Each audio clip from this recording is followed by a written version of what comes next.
Alright guys, thought I would put together a real quick video on preparing a bamboo back for your bow. Got two slats laid out here, not necessarily side by side. They take quite a curve, as you'll see when they're full thickness. They're probably 3/8 or a 1/4 inch thick on the shoot or on the slat itself. But what you'll notice is of the two slats that I have, the nodes are they're pretty much exactly opposite of one another. So they're not quite on the same cadence on each slat. And when you're making your bow or you're designing your bow, you want to get the slat that's going to best match the design or the length, primarily the length that you're building this bow, because you do not want to position one of those nodes in a spot along your limb that is going to cause undue stress and potentially cristle the belly. And so I'll show you how I decide which one of these is going to be used for the next bow that I make. Okay guys, here's our basic layout. I have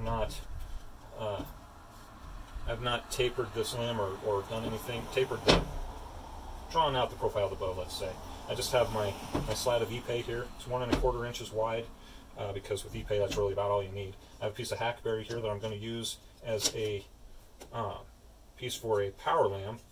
It's about 1/8, 3/16 of an inch thick, maybe approaching a 1/4. My belly piece, just under a 1/2 inch, maybe 7/16 thick there. And so with a power lamb, and I'll probably do a video to explain more about the value of a power lamb. They can be longer, they can be shorter. It has to deal with how compact you want the working limb of your bow to be, how stiff you want the grip to be, etc. But that's a subject for another video. But when you employ a power lamb and then decide to back your bow with bamboo, you really need to get the layout, or really consider the layout on your slat of bamboo and how that's going to affect the finished bow, because everything that we do in the base preparation of the bow is going to directly translate into the success of the finished bow. And this is where we win or lose the battle, is all in design, glue up, and etc. So here we go. Here's the slat that we can use.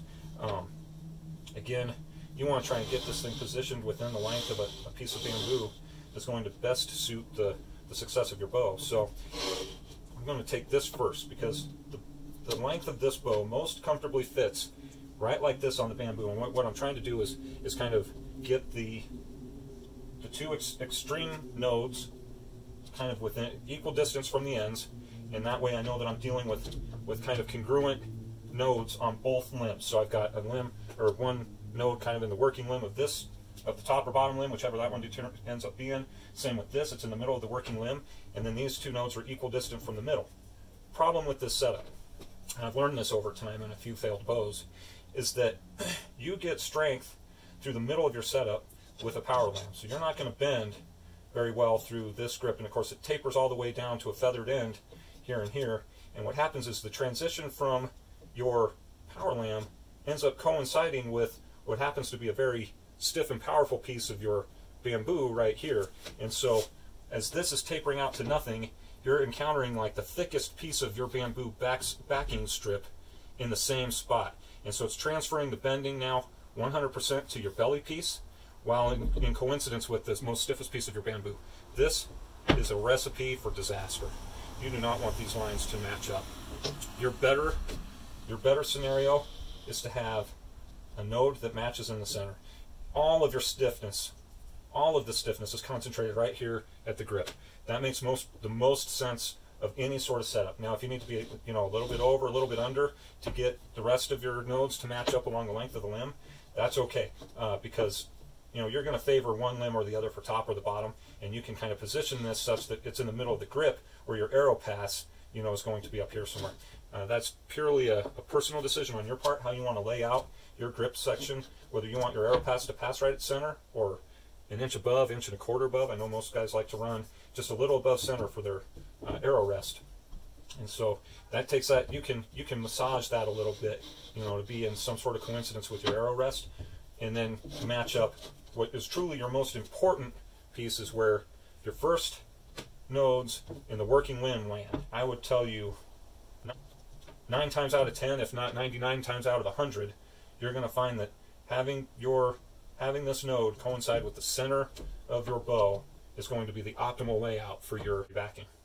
Okay, so now that we've decided how the backing is going to lay up against the bow itself, we can cut off our ends here, and we can start to work on preparing this back, because there's a lot more that goes into your bamboo backing than just getting it set along its length. We'll tackle that next. Alright, I've put my template for the shape of the bow on my bamboo back here, and just traced out the shape that I'm looking for in my bow right onto the back of the bamboo. You'll see that the center line is matched up with that center node right here, and then just drawn out to the edges here, and we will cut the profile of that limb, or the shape of the limbs. So here we go. I got that all put together. I'm going to take it to the bandsaw, and we will cut it to shape.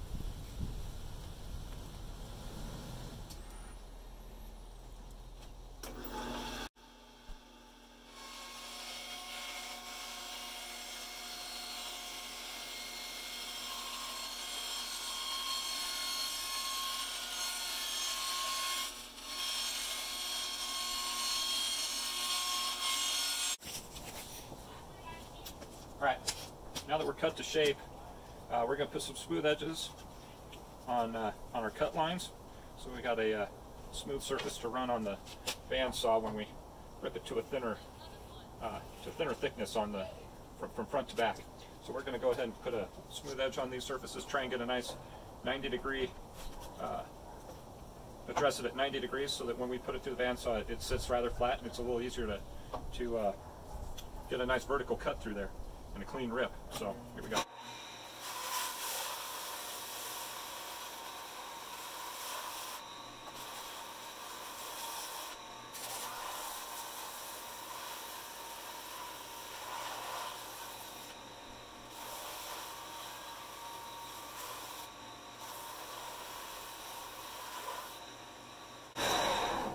And we'll at the same time work it down to our pencil line, using a 36 grit belt on the belt sander. I use 36 grit for pretty much preparing all of my surfaces, my gluing surfaces, anything else that I'm sanding. So it's kind of a one-size-fits-all for me anyway. Finish sanding this, and then we'll get back on the bandsaw and we'll rip it to thickness. Okay guys, so we're going to go ahead and cut the thickness down. We're going to rip it basically vertically through the bandsaw here. For those of you guys that are a little unsure of your ability to get a good vertical cut in there, best way to go about this would be to cut off this corner, and then come back and cut off this corner. So just kind of like chamfer the one edge on one side, then come back and chamfer the other, and leaves it with a high spot in the center. Since everything that we're doing with this, we're basically doing with power tools, it's not going to cost you that much more time on the grinder to grind that peak off and get a nice flat surface, but it does save you from getting some wobble in that cut where it gets too thin, let's say somewhere along the line. But what you might find that even going in, no guards, no real concern, you're just going to try and get a good vertical cut through there, you almost can't cut it too thin because we have to grind it so doggone thin. I've never cut one too, I take that back, one time I cut one too thin, but it's pretty tough to do. So I'm going to go just straight in, and we're going to take this thing down about half the size. Since I got a moment to talk, I think that eye protection is always something that you know, is an automatic. Guys are pretty good about wearing eye protection, but this, for you young guys starting out, my gosh, ringing ears are no joke. Tinnitus is not anything you want to deal with. Wear ear protection.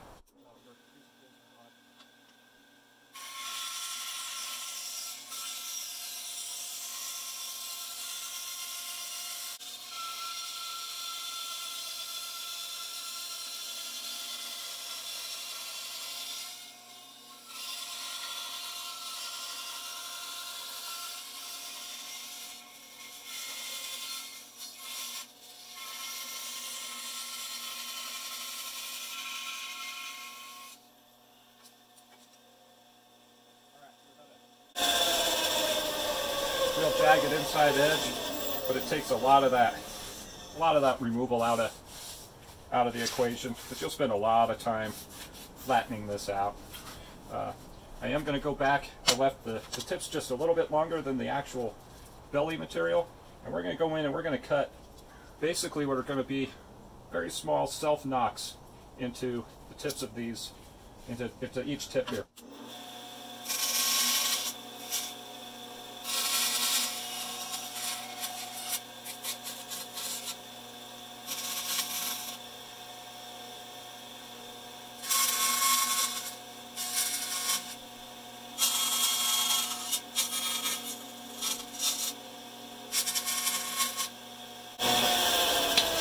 Alright, I will explain the purpose of this in a minute. Here we go about grinding the belly, or the backside of our bamboo now smooth. And I'm sure you can probably see there just how it's all jagged in through there. We're going to do that again with our 36 grit taper. Here's a little closer look at that self tip that I was talking about. This is still very, very stiff, even though it's about half it's as thick as it was. It's still very, very stiff. So it's hard to get a good flat surface against this sanding surface. So we're going to just start with some basic removal. Once we start getting thin enough, we'll move on to the next stage of thinning, which I'll show you.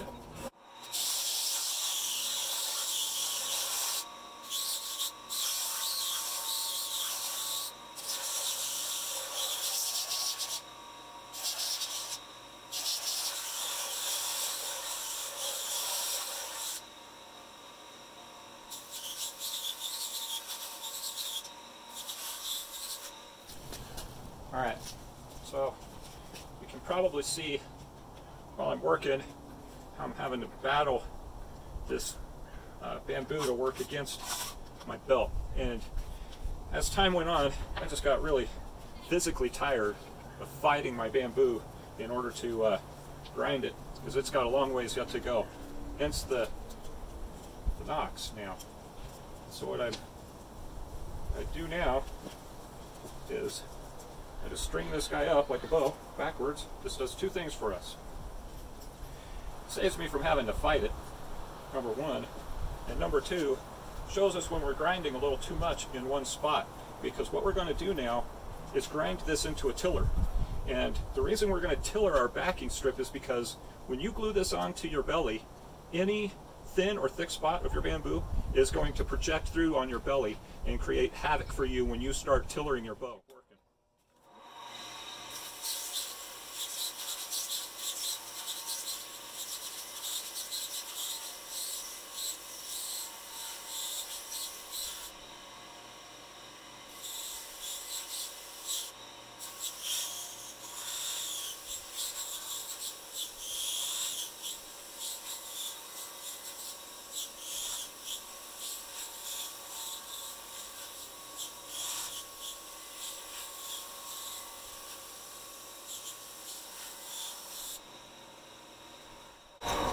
When you hear it whistling on the belt, that's chatter, blade chatter on the limb itself. So you can almost hear where you're at as far as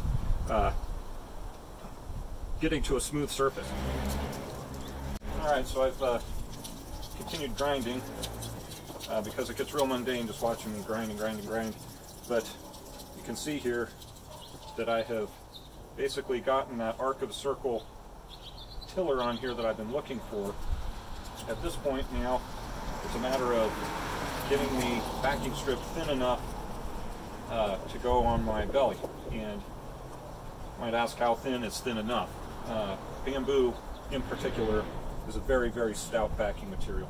And I would tell you that if it occupies more than about 1/8 of the total thickness of on hickory, it's too much. Probably could get a little bit more, maybe 1/6 on ipe, because ipe is a very, very compression resistant wood. So ipe is kind of a match made in heaven for bamboo. So we're going to run this thing down. Experience has told me that we want to get it to about 0.18 inches. And right now, I don't know if we'll be able to see that on the camera. I'm at a 0.20, which means we're too thick. When we get out to these edges here, we're running about a 0.16. So we are awfully close. So now, just like a bow that's overweight, we want to continue to work the tiller until we get the thickness down, and we're going to run about a 0.18 here, and then however thin it needs to be to keep a good arc of the circle tiller through the remainder of the slat. And so here we go. We're gonna work down this center and then work out our edges again. And I'm just going to keep working on that until I get it to 0.18 inches at the thinnest part between the nodes here. And we'll go from there. And so you can also kind of see, if you kind of sight down the line there, that these nodes really don't have anything to do with how smooth that arc is running. And so I know when we're tillering, it can be kind of tricky, or you think that this is going to be hard or create a flat spot in your tiller. Truthfully, it really shouldn't. So we're already seeing on this particular piece that these nodes are not affecting this arc in any way. So we'll just keep on working on it, and when I get there, we'll meet up again. Okay, guys, here's the finished product, more or less. And you might have noticed that I had a whopper of a bend on that while I was grinding it last. I put a slightly shorter string on it. And so here is the tiller of this bow, or this backing, rather. You'll find that it is pretty much bending evenly along its length. This is exactly what we're looking for.